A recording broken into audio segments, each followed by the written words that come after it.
Mukunda jewellery Hanamkonda ప్రారంభోత్సవ offer flat 20% VA December 14 నుండి 22 వరకు. అందరికీ నమస్కారం. నేను Swaroopa Potlapalli. Welcome to I dream. Manchu family విభేదాలు రోజుకో టర్న్ తీసుకుంటున్నాయి. కొంతమంది మోహన్ బాబును సపోర్ట్ చేస్తుంటే మరికొంతమంది మనోజ్ కరెక్ట్ అంటున్నారు. అయితే అసలు పేరెంట్స్ ఏ వయసులో వాళ్ళు ఎలా వ్యవహరించాలి, ముఖ్యంగా ఆస్తి పంపకాలు ఎప్పుడు చేయాలి, అందులో కోడళ్ల పాత్ర ఎలా ఉంటుంది, ఇలా అనేక రకాలైన విషయాల మీద చర్చ జరుగుతోంది. ప్రస్తుతం నాతో పాటు ఫ్యామిలీ కౌన్సిలర్ రజనీ రమ గారు ఉన్నారు. మేడంతో మాట్లాడదాం. మేడం నమస్తే. నమస్తే. మీరు ఫాలో అవుతూనే ఉన్నారు కదా మంచు ఫ్యామిలీలో జరుగుతున్న గొడవల గురించి. అసలు ఈ మొత్తం ఎపిసోడ్ చూసిన తర్వాత మీకు ఎవరిది తప్పు అనిపించింది? అంటే ఒక రకంగా మోహన్ బాబు గారిదే తప్పు. ఎలా? ఒక రకంగా మనోజ్ది తప్పు. ఎలా అంటే ఆయన చాలా డిసిప్లిన్గా పెంచారు పిల్లల్ని. అది ఆయన కూడా డిసిప్లిన్గా ఉంటారని విన్నాం మనం. పిల్లల్ని కూడా చాలా డిసిప్లిన్గా పెంచారు. ఆయన ఒక విద్యా సంస్థలనే నడుపుతున్నారు కాబట్టి డిసిప్లిన్ వాళ్ళ ఇంట్లో ఉంటుంది ఖచ్చితంగా. అలాంటప్పుడు అంత డిసిప్లిన్గా పెంచారు. ఈ ఆస్తులు అనేవి ముందుగానే పంచవలసిన అవసరం ఏముంది అనేది నాకు వస్తున్న ప్రశ్న. ఇప్పుడు ఈ రోజులను బట్టి ఎటువంటి వాళ్ళైనా సరే ఇప్పుడు ఎంత డిసిప్లిన్గా పెంచినా, ఎంత ప్రేమ అనుబంధాలతో పెరిగినా కూడా ఈ ఆస్తి డబ్బు అనేటప్పటికీ అందరూ ఒకటే అయిపోతున్నారు. అవన్నీ పక్కకు పెట్టేస్తున్నారు. ఇదే ప్రధానం అయిపోతుంది. ఎంత డిసిప్లిన్ పక్కన పెట్టండి, ప్రేమ పక్కన పెట్టండి, బంధం పక్కన పెట్టండి, డబ్బే ప్రధానం అయిపోతుంది. అది మరి ఆయన పెద్ద ఆయన ఎంత వ్యవస్థలు నడుపుతున్నారు, ఇన్ని సినిమాలు యాక్ట్ చేశారు, ఎన్నో సినిమాల్లో ఇలాంటి సినిమాలు చాలా చేశారు కదా. చేసినప్పుడు ప్రస్తుతం ఉన్న పరిస్థితుల్లో పెద్ద పెద్ద వీళ్ళు చెప్తున్నారు, లాయర్స్ కానీ ఇలాంటి వాళ్ళు చెప్తున్నారు, ఎనలైజర్స్ అందరు చెప్తున్నారు, ఆస్తి ముందుగానే పంపకాలు చేయకండి, మీ తదనంతరం మాత్రమే మీరు వాళ్ళకి ఇచ్చే విధంగా చేయండి అని అంటున్నప్పుడు నేను విన్నది ఏంటంటే ఈయనకి అవి పంచాను, ఈయనకి ఇవి పంచాను అని మోహన్ బాబు గారు చెప్పారు. మరి అలా ముందుగానే పనిచేసేయటం అనేది కరెక్ట్ కాదు. కాబట్టి ఇప్పుడు ఆయనదే తప్పు అని నేను అంటున్నాను అనమాట. ఇంకొక పక్క నుంచి చూస్తే ఈ మంచు మనోజ్ చిన్నపిల్లాడేం కాదు. ఆయన కూడా విద్యాసంస్థల్లో పుట్టి పెరిగిన వాడే. విద్యాసంస్థల్లోనే తెల్లవారు లేస్తే వాళ్ళు ఉంటారు. ఎంతో బంధం టీచర్స్కి పిల్లలకి, తల్లిదండ్రులకి పిల్లలకి ఉన్న బాండ్స్ మధ్యలో పెరిగిన వాళ్ళు వీళ్ళు. నిత్యం చూస్తూ ఉన్నవాళ్ళు వీళ్ళు కదా. ఒక మంచిని ఏమంటారు బోధించే సంస్థల్లో ఉన్నారు వీళ్ళు. అంటే ఇతను కూడా ఆ మంచితనంగా ఎందుకు లేకపోయాడు? ఒక వాల్యూస్, ఒక మంచితనమే కానీ ఒక వాల్యూసే కానీ ఏదైనా ఆ విద్యాసంస్థల్లో ఉంటాయా ఉండవా చెప్పండి? ఉన్నప్పుడు అందులోనే లేచిన దగ్గర నుంచి తిరుగుతున్నప్పుడు ఇతను ఆస్తి కోసము తండ్రి దగ్గర గొడవ పడితే సరే ఓకే, ఇంట్లో పడండి. వీధిలోకి వచ్చేయడం అనేది నీ చదువు నీకు నేర్పించిన సంస్కారం ఇదేనా? నీ తండ్రి చెప్తున్నారు నిన్ను ఎలా పెంచానురా మనోజ్ అని వీడియోలో అన్నప్పుడు అక్కడే అర్థమవుతుంది. ఆయన అలా పెంచినప్పుడు నువ్వు రోడ్డును పడ్డావు అని అంటే తప్పు ఎక్కడుంది? అప్పుడు మనోజ్దే తప్పని నేను చెప్తాను. ఇప్పుడు తండ్రి కష్టపడి ఆయన చెప్పారు ఏ రకంగా మెడ్రాస్ వీధుల్లో నేను కష్టపడి పైకి ఇంతవరకు వచ్చాను అని ఆయన చెప్పినప్పుడు అసలు ఆ కష్టాన్ని తీసుకోవడానికి అసలు నీకేం హక్కు ఉంది? ఆయన తదనంతరం ఇస్తే మీరు తీసుకోండి, అది ఎటైనా మీకే కాబట్టి. అలాంటప్పుడు మీరు అన్నీ సవ్యంగా ఉన్నప్పుడే ఆయన కష్టపడి సంపాదించిన దాన్ని మాకు ఇస్తారా లేదా, నాకు ఎక్కువ ఇచ్చావు తనకు తక్కువ ఇచ్చావు అని ఎందుకు మాట్లాడుతున్నారు? వద్దు, మాట్లాడద్దు. ఆక్రోశం ఉంటుంది, ఆ బాధ ఉంటుంది, వాళ్ళకి ఎక్కువ ఇచ్చారు నాకు తక్కువ ఇచ్చారు అని. కానీ ఆయనకి తెలుసు కదా ఎవరికి ఎంత ఇవ్వాలనేది. పక్షపాతం అయితే ఏముండదు. అందరికంటే ఈ అబ్బాయినే బాగా ఇష్టము, ప్రేమగా పెంచానని తండ్రే చెప్తున్నప్పుడు మరి ఇలా ఎందుకు చేసి ఉంటారు? దీని వెనక ఇంకొక ఏదన్నా సెటిల్మెంట్ ఉందేమో. ఇవన్నీ ఆలోచించకుండా, ఇంట్లోనూ మాట్లాడుకోకుండా ఒక్కసారిగా రోడ్డు మీద పడి ఈ రకంగా తిరుగుబాటు ఏంటి? ఆ గేట్లు పగలగొట్టడం ఏంటి? అక్కడ ఎవరు కనిపిస్తే వాళ్ళని నోటుకొచ్చినట్టు తిట్టడం ఏంటి? కొట్లాడుకోవడం ఏంటి? ఇప్పుడు మీడియా వాళ్ళందరూ వెళ్ళి కొట్లాడుకుంటున్నారు, జూమ్ చేయండి అనడం అంటే ఇదంతా ఎంత పరువు పోయే పని నువ్వు చేసావు? ఇవన్నీ ఎన్ని లక్షల మంది వింటున్నారు, చూస్తున్నారు. ఆ ఇంటి పరువు నువ్వు తీసావా లేదా రోడ్డు మీదకి వచ్చి? దీనికి అంతటికీ కారణం ఆయన ఆస్తులు ఆ రకంగా పంచడమే కదా. ఎందుకు పంచాలి? ఇప్పుడే ఆడపిల్ల అంటే పెళ్లి చేసుకు వెళ్ళింది కాబట్టి ఆమెకి పెళ్లిలో వేరే వేరే రూపాల్లో ఆమెకి ఇస్తారు. అది ఉన్నదే ఆచారం. అది పక్కన పెడితే వీళ్ళకి మీరు మేనేజ్ చేయండి. నేనున్నంత వరకు మీరు మేనేజ్ చేస్తూనే ఉండండి, నాకు అసిస్టెంట్స్ లాగా ఉండండి అని ఆయన చెప్పారో లేదో నాకు తెలియదు. చెప్పినా కూడా ఇలా చేశారా అంటే ఆ తప్పు మనోజ్దే. చెప్పలేదు కాబట్టి ఇలా చేశారు అని అంటే మోహన్ బాబు గారిదే తప్పు అని అంటా నేను. ఇప్పుడు ఆయన పెద్ద వయసేం కాదు, మోహన్ బాబు గారు బాగున్నారు. మరి అలాంటప్పుడు ఆయన ఉండి వీళ్ళతో నడిపించాలి, నడిపించే శక్తిలోనే ఉన్నారు ఆయన. ఉన్నప్పుడు వీళ్ళిద్దరూ ఎలా నడుపుతారు, ఎలా చేస్తారు అనేది గైడ్ చేస్తూ ముందుకు తీసుకెళ్ళాలి. ఆయన విద్యాసంస్థలను ఎలా తీసుకెళ్తున్నారో వీళ్ళని కూడా అలాగే తీసుకెళ్ళాలి.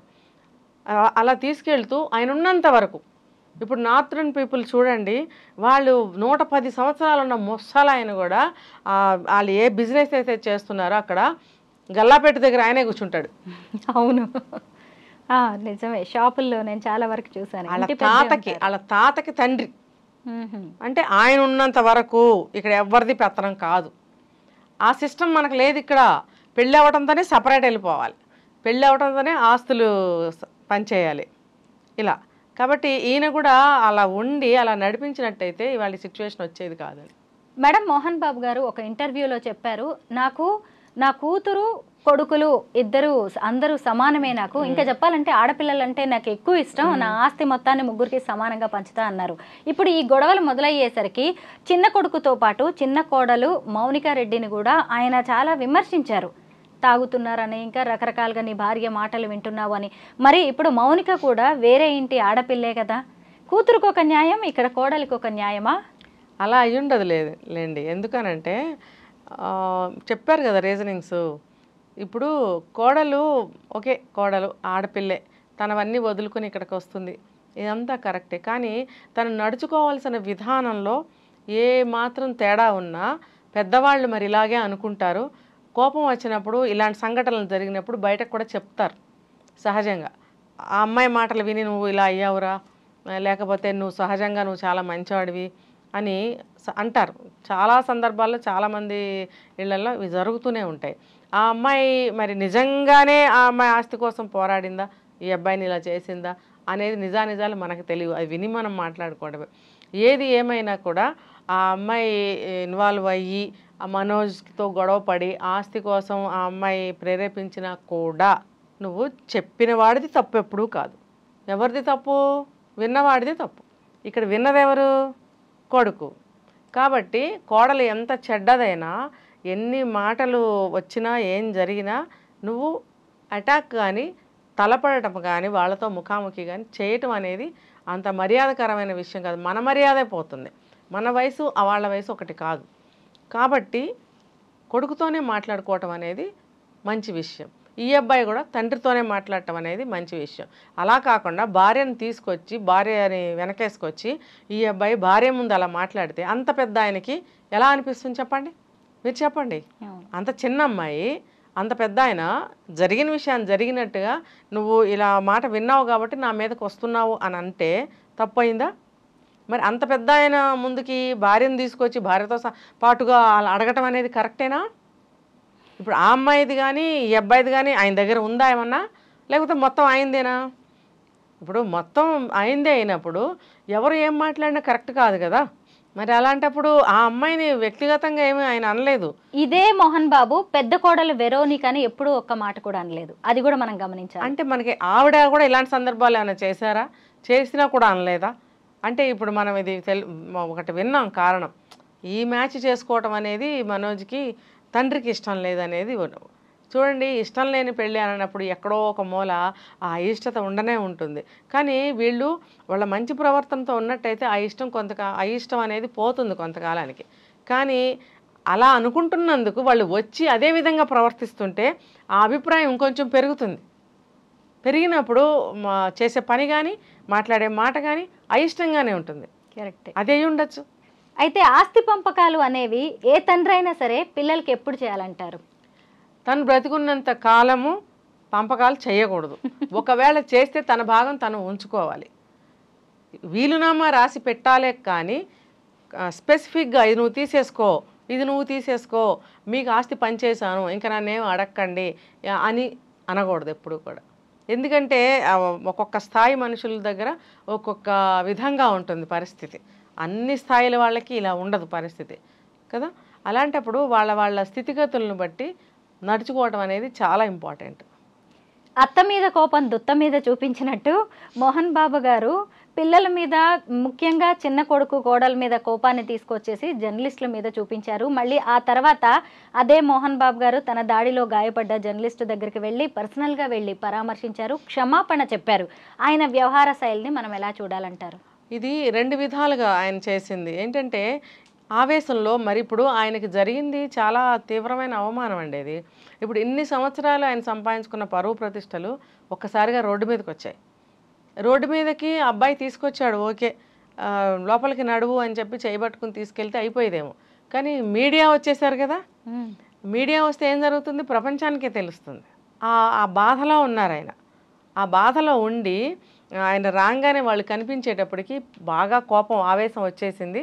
ఆ ఆవేశంలో అలాగా చేశాను అని చెప్పి ఆయన కూడా అన్నారు. అది కూడా నిజమే, చూస్తుంటే కూడా మనకు అర్థమైంది ఆ విజువల్స్ అన్నీ కూడా. మరి తర్వాత అందరూ కూడా అన్నారు కదా, ఒక జర్నలిస్ట్ మీద మీరు ఇలా చేసుకోవటం అనేది నేరం. ఇప్పుడు అతను వెళ్ళి కేసు పెట్టాడనో పెడతాడనో అన్నారు, పెట్టినట్టుగా కూడా ఉన్నాడు. మరి తర్వాత చాలా రూమర్స్ వచ్చాయి కదా, అరెస్ట్ అయ్యారని, అక్కడ ఉన్నారని, ఇక్కడ ఉన్నారని, రకరకాలుగా వచ్చేసి. అంటే ఒక చిన్న దానికి పోతే ఎన్ని రకాలుగా బదనాం అయిపోయింది అక్కడ, వాళ్ళ పరువు కానీ విషయం కానీ చెడైపోయింది కదా. దాన్ని ఇంకా పెంచుకునే ఉద్దేశం లేక దీన్ని ఇక్కడతో కట్ చేద్దాము అన్న మంచి ఉద్దేశంతో వెళ్ళి క్షమాపణ కోరటం జరిగిందని నేను అనుకుంటున్నా. మంచి పద్ధతే అది.